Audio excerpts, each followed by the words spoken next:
नमस्कार, मैं हूं आपके साथ अनुष्का और आप देख रहे हैं यूपी की आवाज। आरएसएस ने पश्चिमी यूपी में चुनावी तैयारी तेज कर दी है। राष्ट्रीय स्वयंसेवक संघ ने वर्ष 2027 में प्रस्तावित उत्तर प्रदेश विधानसभा चुनाव को ध्यान में रखते हुए पश्चिमी उत्तर प्रदेश में अपनी रणनीतिक तैयारियों को तेज कर दिया है। यह क्षेत्र पहले से ही सामाजिक और राजनीतिक रूप से बेहद संवेदनशील माना जाता रहा है और यहाँ की सीटें अक्सर सरकार बनाने में निर्णायक भूमिका निभाती हैं। अब संघ ने इसी क्षेत्र में अपने सांगठनिक ढांचे को पुनर्गठित करते हुए प्रचारकों की नई नियुक्तियां की हैं। इस बदलाव को संगठनात्मक दृष्टिकोण से बेहद अहम माना जा रहा है।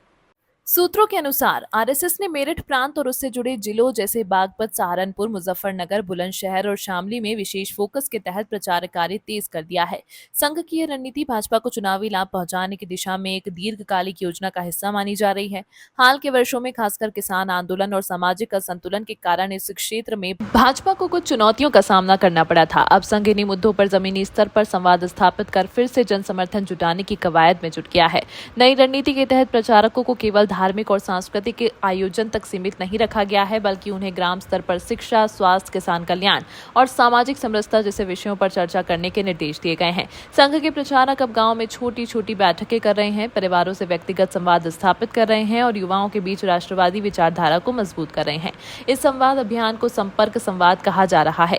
संघ का यह मानना है कि केवल चुनाव के समय सक्रिय होना पर्याप्त नहीं, बल्कि निरंतर जनसंपर्क से ही संगठन की साख को मजबूत किया जा सकता है। इसके अतिरिक्त संघ ने अपने कार्यकर्ताओं को निर्देश दिए हैं कि वे किसी भी प्रकार की धार्मिक या सामाजिक टकराव की स्थिति में मध्यस्थ की भूमिका निभाएं, ताकि बीजेपी पर किसी तरह के ध्रुवीकरण के आरोप न लगे। यही कारण है कि इस बार संघ का स्वरूप अधिक समरसता और विकास केंद्रित दिखाई दे रहा है। इस पूरे अभियान को सांस्कृतिक राष्ट्रवाद की पुनर्स्थापना का नाम दिया गया है, जिसमें गाँव में रामचरितमानस पाठ, गौ सेवा, महिला सशक्तिकरण और ग्राम विकास जैसे कार्यों को प्राथमिकता दी जा रही है। विशेष बात यह है कि आरएसएस ने इस बार अपने पुराने प्रचारकों को नए क्षेत्रों में भेजा है और नए प्रचारकों को पुरानी इकाइयों में नियुक्त किया है, ताकि कार्यशैली में नयापन और क्षेत्रीय संतुलन बना रहे। इसके पीछे संघ की स्पष्ट सोच है कि अगर कार्यकर्ता एक ही क्षेत्र में लंबे समय तक कार्य करता है तो वह निष्क्रियता या एक रूपता का शिकार हो सकता है।